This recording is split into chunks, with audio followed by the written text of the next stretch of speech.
To reach the top, to finally achieve a lifelong dream, only to suddenly have the carpet pulled out from under you. It happened to 22-year-old pitcher Jon Lester. Adversity raised its ugly head very early in his career, but the Puyallup prodigy is making a comeback and learning to deal with adversity in a positive way.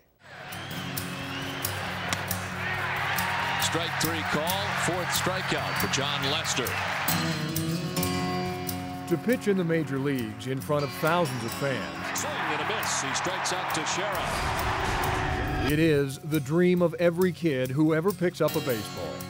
For Puyallup's own Jon Lester, the dream comes true last June.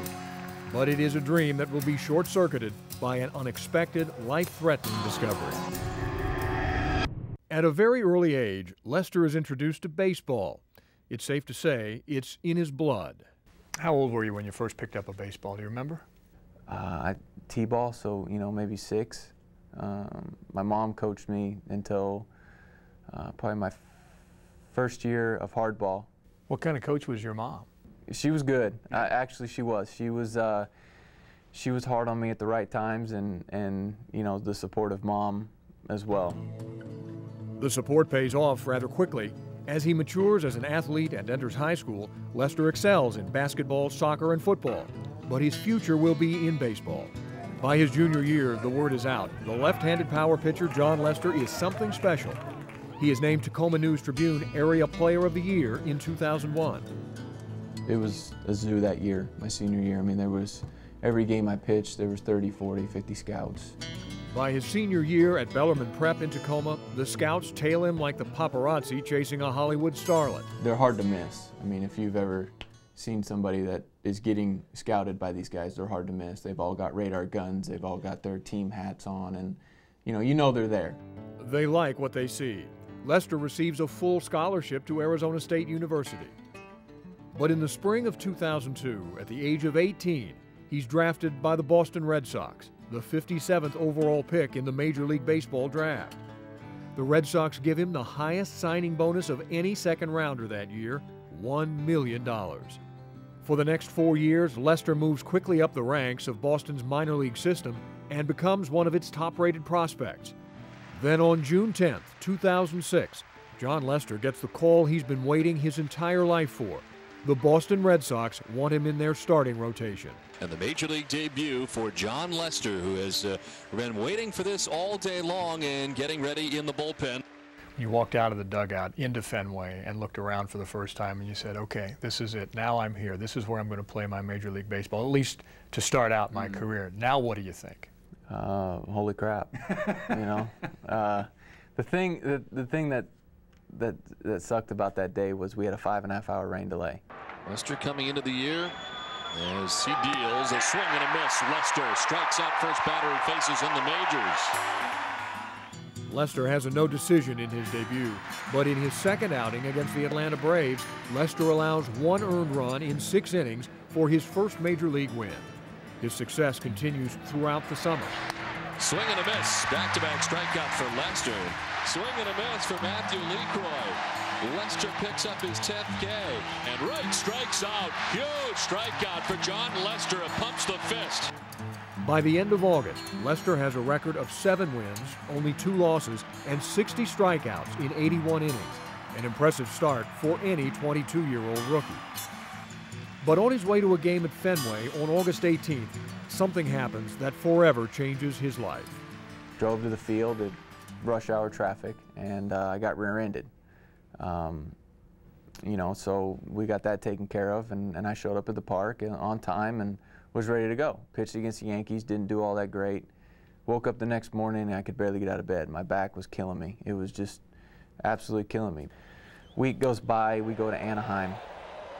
I make my next start in Anaheim, and I could barely walk. I mean, I'm getting like 2 or 3 hours of sleep at night.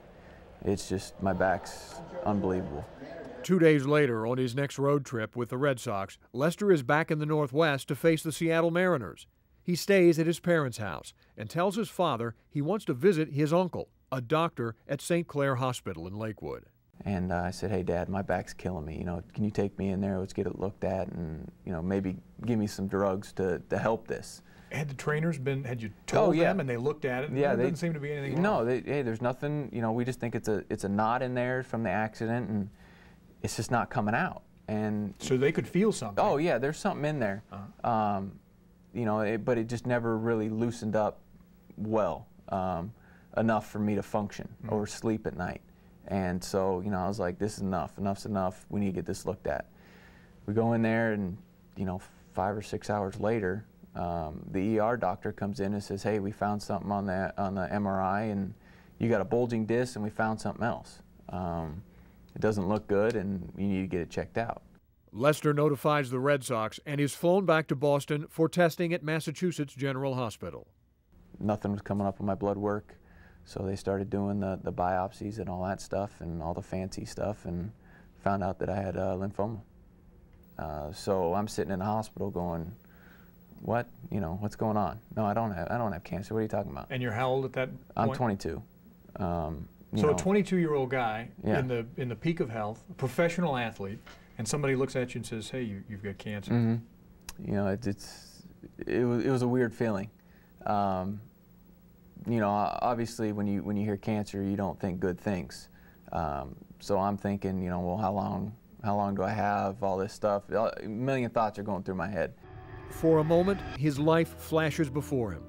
All those dreams, all the work, the training, the discipline. Was it all for nothing? I thought life was over. You know, everything came through my mind when I first found out about it. But hidden under the layers of doubt and despair, a sliver of hope. When I found out that I did have cancer, for sure, and what I had, the doctor said it's treatable. And once I heard treatable, there's no looking back from there. Lester is diagnosed with large cell lymphoma, one of the most curable types of lymphoma. He returns to the Northwest and goes through 6 cycles of chemotherapy at Fred Hutchinson Cancer Research Center. His mom and dad, Kathy and John, are by his side in this, his last round of chemo. Good to see you. You too. What's new since you were here last time? Nothing. How's your energy been? Good. Been really good. All right. Well, this should be your last round of chemotherapy, Okay. which is pretty exciting. You know, I think from a doctor's standpoint, this went as smoothly as it ever does. You know, I think he's tolerated the treatments remarkably well. He's obviously got a strong constitution, which helps. Same thing. Jon Lester has a new lease on life. In less than 4 months, his lymphoma is in complete remission. Not bad. He's training again, cleared by the doctors to pitch again. He plans to make his comeback with the Red Sox in spring training in Florida.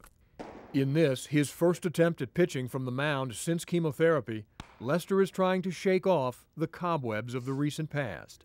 First time I went through, it was like, you know, I was starting all over. But I'm starting to get it back, and I'm starting to feel stronger. What have you learned, A, about yourself, B, about your family around you? What have you learned through all of this? I've learned that positive thinking, it can overcome anything. Anytime you're negative, it just brings everybody else around you down. There's been times where I've been slapped on the back of the head by my mom because I've, you know, made jokes about it. You know, made jokes about cancer, made jokes about myself, about being bald, about losing hair. You know, whatever it may be, I've made jokes about it, you know, and just tried to reassure them that, hey, I'm okay. You know, I'll be fine. Back home at his parents' house in Puyallup, the mail keeps pouring in from fans around the country.